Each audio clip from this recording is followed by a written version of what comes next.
avec moi sur cette table ronde.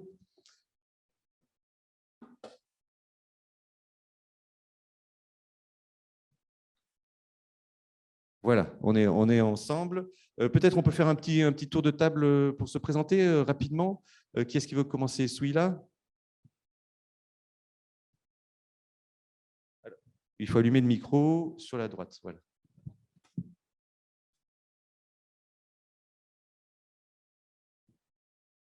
Donc, bonjour à tous, Souila Paré du CEDRE, donc le syndicat des démolisseurs, des amianteurs et recycleurs des déchets du BTP. Donc, je suis en charge des questions santé, sécurité, amiante et formation donc, pour le syndicat. Merci Souila. Bonjour, Donc, Michael. Voilà. Donc, Michael Veillé, donc, je suis responsable d'opération amiante au sein de l'OPP BTP et je suis en charge de plusieurs projets amiante à l'OPP et notamment sur le développement d'une plateforme sur Dématamiante. Voilà. Marc Charrois. Oui, bonjour à toutes et tous. Marc Charrois, je suis coordonnateur technique à la Caisse régionale d'assurance maladie d'Île-de-France, chargé de l'amiante, et chargé de mission pour la CNAM sur le sujet de la prévention amiante. Thomas Dupuis. Moi, je travaille à l'Adriat Île-de-France. Je suis ingénieur de prévention et j'interviens donc dans une cellule pluridisciplinaire d'appui pour les inspecteurs du travail de la région et sur différentes thématiques, dont l'amiante. Voilà, merci à vous. Ça fait plaisir d'être ensemble sur une scène. Il faut se remettre en mouvement. On avait perdu l'habitude, on était en Zoom derrière nos écrans. Maintenant, on est pour de vrai. Alors, Marc, on avait dit en préparant cette table ronde que peut-être on pourrait faire un petit retour sur la genèse de Dématamiante. Ah oui, alors concernant Dématamiante, nous, c'est dès 2016 qu'on a travaillé sur une faisabilité de dématérialisation de saisie des plans de retrait. À la CRAMIF, c'est 7000 plans de retrait par an qui arrivent et donc un besoin de gestion de ces documents aussi, de manière à les exploiter comme il se doit par nos services. Et puis, au niveau national, pour vous donner un chiffre, c'est environ 28 000 plans de retrait par an. Et donc, on a commencé à jeter les premières réflexions. Et puis, il y a le plan amiante interministériel qui a été travaillé à la même période, 2016-2018, qui comprenait un axe, l'axe 5, destiné à améliorer finalement la prise en compte de la problématique amiante. Et dans cet axe 5, il y avait une action qui était de prévoir une dématérialisation des plans de retrait. Donc, il y avait une étude de faisabilité aussi qui était menée au sein de la Direction générale du travail et tout naturellement, on s'est rapproché d'eux pour finalement voir les convergences de réflexion sur le sujet. Et puis, dès 2018, de mémoire, on a pu sortir une plateforme test qui a été testée en Île-de-France et dans les Pays de Loire avec des entreprises volontaires, avec les organisations professionnelles, le CIRTA, le CED, l'OPP-BTP, bien sûr, et puis les administrations, hein, puisque également la Directe à l'époque, hein, qui avait aussi travaillé sur le sujet, de manière à ce qu'on dresse finalement les grandes lignes, une sorte de cahier des charges, si on veut bien, de ce qui pourrait se faire sur une plateforme nationale. Et ensuite, c'est la direction des services informatiques des ministères sociaux qui a repris la main pour proposer, alors pour le coup, avec des moyens de développement informatique conséquents, une plateforme qui aujourd'hui est en test dans 6 régions. Oui, alors pour donner, merci là pour je n'avais pas le chiffre de 28 000 plans de retrait, en tout cas c'est énorme et on comprend la nécessité qu'il y a de dématérialiser tous les plans de retrait. Michael Veillé pour le PPBTP, donc vous sur la mise en place de Dématamiante, on peut en parler aussi, et puis le déploiement, à quelle échéance ça va se faire? Alors, je vais commencer peut-être par les échéances et puis après je parlerai de l'OPP-BTP. Alors c'est vrai que cette plateforme est ouverte depuis donc, septembre officiellement pour 2 régions, les 2 premières régions, donc les Hauts-de-France et les Pays de la Loire. Une deuxième partie donc, a commencé en janvier donc, avec l'Occitanie, la Normandie et la Réunion. Et alors, il est estimé l'ouverture à l'ensemble des régions à l'été 2022. Il y a encore des confirmations à voir parce que ce n'est pas encore officiel. Pour notre part, le PPBTP, on a développé une application qui permet d'aller récupérer les plans de retrait sur Dématamiante avec une spécificité parce que nous, on est uniquement en branche BTP, donc on ne reçoit pas la totalité des plans de retrait du BTP. Enfin, non, on reçoit uniquement les plans de retrait du BTP, le lapsus. Et donc, on ne reçoit que les plans de retrait finalement où les entreprises dans leur renseignement mettent qu'elles cotisent à l'OPPBTP. Sinon, on ne les reçoit pas. Et c'est souvent un petit peu la question qu'on nous pose, est-ce que vous avez bien reçu ces plans de retrait? Donc, pour notre part, on les reçoit si vous cochez cette fameuse case, vous cotisez à l'OPPBTP. Oui, il y a combien d'entreprises en pourcentage qui cotisent à l'OPPBTP, juste pour donner… Toutes celles qui font partie du BTP. Donc, oui, donc l'ensemble pratiquement. Donc, il y en a qui ne font pas partie du BTP, donc voilà. Mais on a, je dirais, à la grosse, on doit avoir 90% des plans d'entrée où on doit être destinataire. Oui. Thomas, pour la DRITS ou l'inspection des entreprises, qu'est-ce que ça change sur Démat Amiante et comment vous voyez la mise en place? Vous avez des retours d'expérience déjà? Alors, les retours qu'on a au niveau de l'Île-de-France, c'est par rapport aux travaux qu'on a pu mener tout au début, donc sur la structure de l'outil. Donc, c'est vrai que je n'ai pas vraiment de vision sur les développements en cours, hein, puisque ce sont d'autres régions qui sont pilotes depuis la deuxième étape. Après, ce qu'on a pu voir, c'est que de toute façon, même si le plan de retrait il est cadré par les textes, hein, dans son contenu, dans la pratique, on avait souvent des documents extrêmement volumineux avec des informations redondantes. Et c'est une difficulté supplémentaire. Donc, il y avait les difficultés de transmission, on assurait la traçabilité de transmission, et les difficultés de traitement pour les collègues, puisqu'on avait des fois des documents de 300, 400 pages, avec quand même une grande partie qui n'était pas directement intéressante pour le traitement de l'opération. Donc, c'est vrai que là, dans les modèles développés, l'idée, c'est aussi d'avoir quelque chose de synthétique avec un format commun. Donc, en plus du gain de temps et de traçabilité, je pense que les collègues apprécieront surtout d'avoir rapidement une vision synthétique du chantier qui est programmé. Oui, moins de volume sur les documents aussi. Voilà, et puis surtout une mise en forme commune qui permettra de rapidement trouver les informations pertinentes. Oui. Sous il apparaît, pour le CEDRE, pour continuer ce premier tour de table, on a des retours d'entreprises sur Démat Amiante qui sont… quels sont leurs avis sur ce sujet? Oui, en effet. Donc, comme on le disait tout à l'heure, la plateforme a été lancée par application obligatoire à partir du 1er septembre pour les deux premières régions pilotes des Hauts-de-France et Pays de la Loire, et ensuite, en deuxième temps, à partir du 1er janvier, pour la Normandie, l'Occitanie, la Réunion. Donc, effectivement, nous avons pas mal de retours déjà pour la première phase. Et ensuite, les retours de la deuxième phase recoupent bien évidemment de celle de la première phase, parce que l'outil n'a pas fondamentalement changé entre les deux phases. Et donc, les retours que nous avons se recoupent bien en effet. Donc, alors, comme tout nouveau système, ça demande une adaptation. Une prise en main. Donc, il y a un temps pour s'approprier l'outil. Ce qu'il faut savoir, c'est qu'en fait, le CEDRE et ses adhérents, donc les entreprises adhérentes du CEDRE, ont participé à l'élaboration, en tout cas aux discussions pour l'élaboration du cahier des charges pour l'outil Démat Amiante. Donc, c'est un processus qui a été très long, qui a débuté en 2018-2019, donc, et plusieurs tests intermédiaires. Et en fait, on se rend compte qu'il n'est pas évident de concilier les objectifs à la fois de l'administration et l'objectif de l'entreprise. Ce qu'il faut savoir, c'est qu'effectivement, le CEDRE, sous l'impulsion de ses adhérents, a demandé une plateforme de dépôt des plans de retrait. En fait, ce que les entreprises voulaient, c'est de s'affranchir de toute la lourdeur de l'impression des documents, de l'envoi par papier ou en tout cas par voie postale, qui induisait en fait des aléas de réception, etc.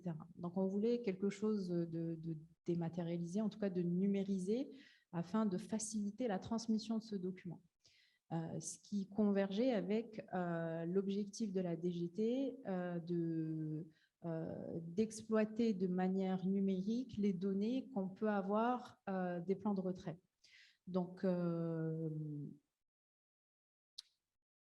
aujourd'hui, l'outil L'outil consiste en fait à saisir les données des 18 points réglementaires inscrites dans la réglementation. C'est-à-dire que le plan de retrait doit en fait se baser sur les 18 points réglementaires. Et aujourd'hui, l'outil tourne autour de ces 18 points. Et en fait, ce qu'il en ressort, c'est que le document qui sort de l'outil n'est pas forcément représentatif du document dont l'entreprise a besoin. Parce qu'il faut garder en tête qu'un plan de retrait est aussi un document de travail pour l'entreprise utilisé sur chantier et qui est aussi une base de communication avec les inspections, à la fois les inspections de travail, bien évidemment, mais aussi des auditeurs, les audits de certification.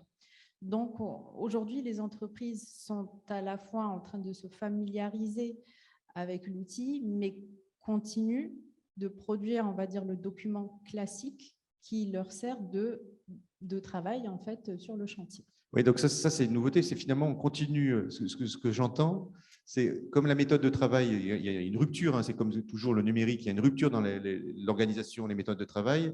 C'est-à-dire que l'entreprise est en doublon, c'est-à-dire doit faire du papier, doit avoir l'ancienne méthode et la nouvelle méthode pour qu'il n'y ait pas de perte dans son activité. Exactement. En tout cas, c'est le premier retour que nous avons des entreprises. C'est le constat premier que nous faisons. Michael, vous avez le même constat là, sur les entreprises, et donc il y a un problème de Larsen. Je ne sais pas d'où il vient. Ça, c'est Benjamin. Donc, vous avez le même constat sur les entreprises? Oui, tout à fait. Nous, on voit qu'on reçoit les plans de retrait donc, via notre plateforme, hein, mais on reçoit également par courrier parce que les entreprises ont un peu peur qu'on ne reçoive pas ces plans de retrait. Et en plus, elles nous envoient l'ancien plan de retrait parce qu'ils ont l'habitude d'une certaine structure dans l'entreprise et ils n'osent pas mettre ce document, je dirais, synthétique sur les chantiers. Ils préfèrent réimprimer la version dont ont l'habitude les opérateurs qui vont sur le chantier. Donc, il y a souvent des doublons. Il y a la plateforme des Matamiantes où ils remplissent réglementairement ce qu'ils doivent faire. Et puis, il y a la réalité, ils continuent sur les plans de retrait qu'ils avaient avant parce qu'il y a une période de transition qui reste encore, je dirais, il y a une adaptation. Il va falloir vraiment qu'ils s'adaptent pour pouvoir faire que la nouvelle façon de faire les plans de retrait s'intègre sur les chantiers. Oui. Est-ce que sur la partie DRITS aussi, on peut avoir ce même constat, c'est-à-dire qu'on a aussi des équipes de l'État, les services, qui ont aussi des méthodes de travail et qui sont en changement sur ces méthodes de travail et qui vont continuer à avoir les deux méthodes en parallèle pour pouvoir s'habituer. Alors, comme vous disiez tout à l'heure, c'est aussi il y a une méthode qui est uniformisée, hein, donc ça sera à terme, on voit que quand même il y a sûrement quelque chose qui sera bien, mais cette phase de transition est peut-être complexe. Oui, certainement, pour tout le monde, c'est un changement. Bon, après, encore une fois, l'idée, ce n'est pas de changer les exigences. Donc, la DGT s'est bien tenue à ce que les attendus du plan de retrait par des Matamiantes soient les mêmes que ceux du plan papier. Je crois que c'est surtout un gain d'efficacité dès lors où on l'a constaté sur certaines opérations qui pouvaient être programmées sur le long terme. Des fois, il y avait beaucoup de variations dans les documents, des indices qui s'ajoutaient les uns les autres. On pouvait en contrôle ne pas avoir les mêmes informations, arriver sur un chantier, le chef de chantier en avait une version, on en avait une autre, donc des désaccords, des incompréhensions. Je crois que le fait d'avoir une base commune par l'informatique où on aura tout de suite le même document, ça pourra faciliter les choses. Après, c'est certain que c'est une évolution dans les méthodes de travail. Même chez nous, tout le monde n'est pas forcément à l'aise avec l'outil informatique. Donc, forcément, il y aura toujours un petit peu des difficultés. Et puis, finalement, la nécessité d'imprimer la version papier, ça, on l'aura aussi, parce que voilà, on a des collègues qui vont continuer à travailler sur une base papier. Hein, il y aura des ajustements, mais je crois que ce n'est pas non plus quand même une rupture. Oui. Sur le suivi aussi, là, je parlais à Marc, le suivi des salariés, des gens vis-à-vis du risque amiante, finalement, on voit quand même il pourrait sûrement y avoir un meilleur suivi qui est opéré. Alors, il faut bien comprendre une chose, c'est que il y a, en matière de reconnaissance de maladie professionnelle, c'est très compliqué puisque, comme le dit Santé publique France, la moyenne, le délai de latence moyen, toute pathologie confondue pour l'amiante est de 27 ans.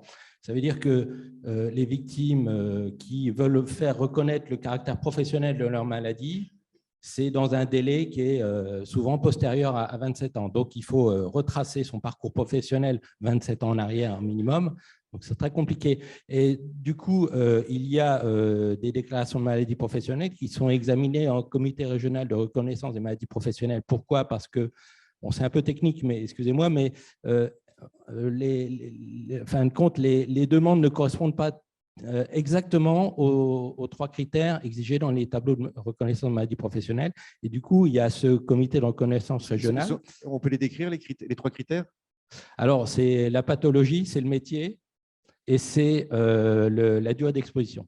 Ce sont les 3 critères. Si vous avez remplissé ces 3 critères, il y a une reconnaissance de maladie professionnelle qui va se faire, je ne dirais pas systématiquement, parce qu'il ne faut quand même pas généraliser. Il y a différents tableaux, il y a différentes façons d'aborder la problématique de reconnaissance. Mais en tout cas, quand on ne remplit pas ces 3 critères, on peut soutenir la demande de reconnaissance de maladie professionnelle, c'est les victimes qui doivent le faire, par le biais du comité de reconnaissance de maladie professionnelle, donc qui siège au sein de chaque caisse primaire. Et les caisses primaires, puisque je vous dis 27 ans après la fin finalement de la première exposition, il peut y avoir beaucoup de questions qui se posent pour les caisses primaires finalement de reconnaître ce caractère professionnel ou pas. Et donc, elles interrogent les CARSAT, qui ont une connaissance un peu plus pointue du domaine professionnel parce qu'elles interviennent dans les activités. Et si on prend l'exemple, par exemple, d'un salarié qui a travaillé il y a 30-40 ans dans une usine qui mettait en œuvre, enfin qui fabriquait par exemple une fonderie qui utilisait peut-être des éléments chauds et isolés avec de l'amiante, il est possible qu'en utilisant le process de l'entreprise, un salarié puisse effectivement être reconnu en tant que victime professionnelle de l'amiante parce que dans son process, il y avait des matériaux qui contenaient de l'amiante. Et du coup, alors là où je veux en venir, je veux faire le lien avec les plans de retrait, c'est qu'il y a peut-être eu un moment, un plan de retrait qui a été déposé dans cette fameuse usine, si on reprend l'exemple, qui permettra peut-être aussi à la caisse primaire, via les observations de la CARSAT, de dire « Ah ben oui, effectivement, il y a eu un plan de retrait, donc il y avait bien présence d'amiante dans le process industriel. » Voilà le lien que l'on peut en faire avec les plans de retrait. Et donc, pour nous, c'est un objectif finalement complémentaire à la gestion et aux interventions liées au plan de retrait. Oui. Michael, sur les entreprises, finalement, elles viennent vers vous. Elles vous posent quoi comme question aujourd'hui vis-à-vis des matamiantes La principale question, c'est est-ce que c'est obligatoire de passer par des matamiantes? Ça, c'est une des principales questions. Oui, parce qu'elles voudraient ne pas passer par des matamiantes ou avoir une autre solution. Elles n'imaginent pas ne faire autrement. C'est ce qu'on disait tout à l'heure. Elles ont leur plan de retrait bien établi, qu'elles personnalisent à chaque chantier. Il faut tout repartir à zéro. Donc, la question réelle, c'est est-ce que c'est obligatoire? Et la deuxième, c'est est-ce que vous les recevez bien? C'est les 2 principales questions. Et puis, sinon, on n'a pas tant de questions que ça sur la plateforme. Oui, mais on voit qu'il y a un besoin aussi de formation des entreprises, parce que quand on dit nouvel outil, nouveau fonctionnement, est-ce qu'elles demandent des formations? Est-ce qu'il y a aujourd'hui, il y a des plateformes qui… Alors, généralement, quand il y a vraiment des questions sur des matamiantes, il y a une FAQ en bas qui est plutôt bien faite, une fois en question, qui répond quand même à beaucoup de questions des entreprises. Et il y a des petites vidéos tutos qui sont très bien faites, qui permettent de répondre à quasiment la totalité des questions, et notamment sur les accusations, parce que finalement, les plateformes d'application que nous avons développées, c'est vraiment pour horodater les plans de retrait. Et donc, la principale question, c'est est-ce que vous les recevez? Et donc, il y a un moyen de retrouver facilement si les plans de retrait ont été reçus et à qui. Oui. Thomas Dupuis, on avait dit qu'on parlerait un petit peu aussi des repérages en quelques minutes, faire un petit cadrage réglementaire, où est-ce qu'on en est Alors, c'est peut-être un petit peu difficile en quelques minutes pour le repérage. Je crois que vous avez une autre date qui est sur cette thématique. Ça sera un spécial repérage. Voilà, mais bon, après, rapidement, c'est vrai que le repérage, ça a beaucoup évolué, depuis, notamment pour le bâtiment, depuis 2019, avec l'obligation de repérage en travaux qui a été créée. Sachant que les chantiers de dépollution amiante, c'est 80% de ce qu'on reçoit, c'est du bâtiment. Donc, ça a été une évolution majeure. Ce qui est vrai que pour nous, ce qui était important, c'était justement d'avoir des informations vraiment fiables en amont des chantiers sur la présence d'amiante, parce qu'on a eu plusieurs années des insatisfactions avec la réglementation existante en matière de repérage, avec le Code de la santé publique, qui laissait malheureusement parfois place au doute, donc avec un risque d'exposition. Sachant que voilà, vis-à-vis du risque d'amiante, c'est quand même ce type de chantier qui sont le plus exposants pour les salariés, et c'est là où on s'attend à avoir le plus de maladies professionnelles dans les années à venir avec ce type d'exposition. En termes de décret, arrêté, tout est publié? Tout n'est peut-être pas publié. Pour le bâti, oui, puisqu'on a donc à chaque fois on a eu donc d'abord la loi, puis le décret, et ensuite on a des arrêtés d'application par domaine. Donc, pour ce qui est des avantages dans les immeubles bâtis, ça, tout est cadré. On a l'arrêté d'application, la norme. Pour les autres domaines, si je ne me trompe pas, tout est bientôt sur les rails. Il y a peut-être encore quelques normes qui demandent à être validées, mais sinon, d'ici 1 an, je pense, ou 2 ans, tout sera prêt dans tous les domaines. Oui, donc ça va prendre encore un petit peu de temps. Là, tu veux peut-être repréciser sur les normes, ce qu'il y a des choses qui sont attendues encore? Si je ne dis pas de bêtises, toutes les normes sont publiées. Aujourd'hui, la dernière à apparaître, c'était sur l'amiante naturelle, qui me semble a été publiée en fin d'année dernière. L'arrêté d'application, il me semble que oui. Il a été publié dans le même temps. Non, pas encore. J'ai un doute sur les arrêtés.